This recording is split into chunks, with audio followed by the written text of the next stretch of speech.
قاعدة مستنية إيه؟ قومي البسي وانزلي الحقي هاتيه قبل ما يخلص من السوق، بجد تحفة، هاتيه وحضّريه لرمضان من دلوقتي عشان يستوي على راحته كده وراحة راحته، تحفة، طريقة هتجرّبيها هتعتمديها ومش هتجرّبي غيرها ولا هتدوّري على غيرها، اللهم صل وسلم عليك يا حبيبي يا رسول الله، ونسمّي الله ونقول اللهم بارك، هاتي كده أنا هاقول لِك مقادير ال2 كيلو زيتون، هاتي 2 كيلو زيتون كده وجبتهم نقعتهم من بالليل وعادي ممكن تجيبي وتغسليه وتستخدميه على طول، خلاص كده شطفتهم ونزّلتهم من المَيّة اللي هي فيها، هاجيب نُص كيلو كده من الجزر أبشرهم عليه أو كمان جزرتين كبار كده وخلاص، 3 معالق كبار من حبة البركة، ونحط كمان العُصفر اللي ما حدش بيحطه، عُصفر يا شيماء العُصفر ده بتاع الليمون، هاتي بس وحطيه وامشي على الخطوات وأنتِ هاخلّيكِ تاكلي أحلى زيتون مخلل لا كلتيه ولا هتاكليه بعد كده، هتجربي الوصفة بتاعتي مش هتجربي أي وصفة تاني، هاتي بقى البرطمان بتاعِك كده وبعد ما قلبتِ الزيتون مع الجزر والعُصفر وحبة البركة هاحطه في البرطمان ومعايا فلفل شطة،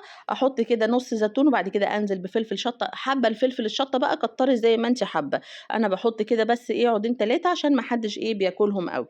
تمام، ناخد بس كده إيه الفلفل ينزّل طعمه كده وريحته مع الزيتون، بيبقى وصفة خطيرة، وابدئي كمّلي البرطمان بتاعِك كده بالزيتون بتاعنا، تمام، خلاص بقى الجمال والحلاوة ده بُصّي تحفة، معايا بقى هنا عصير ليمون أنا هنا هاجيب لتر من المَيّة هانزل عليه بكوباية من الملح، الكوباية اللي هي ال250 وقلّبيه كويس جدًا بقى دوّبي الملح في اللتر مَيّة، هنا جبت بقى كيلو من الليمون، أنا عايزة هتاخدي كيلو، كيلو ونُص على حسب الليمون بتاعِك، أنا أهم حاجة تِلت البرطمان يتملي من الليمون الصافي، الليمون ده ليمون خام ما عليهوش مَيّة، تمام، يعني أنا جبت الليمون وعصرته كده في الدُّرق ده، عايزاه تِلت البرطمان يكون ليمون خام. تِلت البرطمان ليمون، وبعد كده التِلتين اللي هي المحلول الملح اللي إحنا عملناه، تمام، خلاص كده بقى جِبت حطيت المحلول الملح ده في الدورق أهو مكان الليمون، وهاكمّل بقى البرطمان بتاعي كده بمحلول الملح. هاقول تاني أهم حاجة البرطمان يكون تِلته ليمون خام،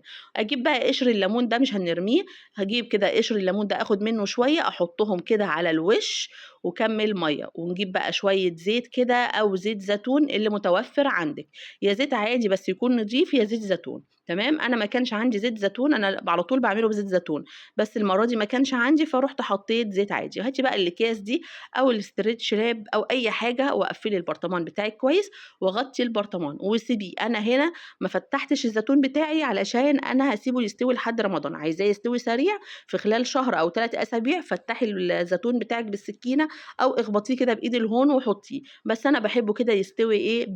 راحته خالص. أتمنى النهارده الفيديو عجبكم لايك وشير واللي مش عندي يشترك ويفعل الجرس عشان كل جديد عندي يوصل لكم، أسيبكم في رعاية الله مع الجمال والحلاوة دي، وباقول لِك قبل ما تنسي لازم ترُجّي البرطمان كده، سلام.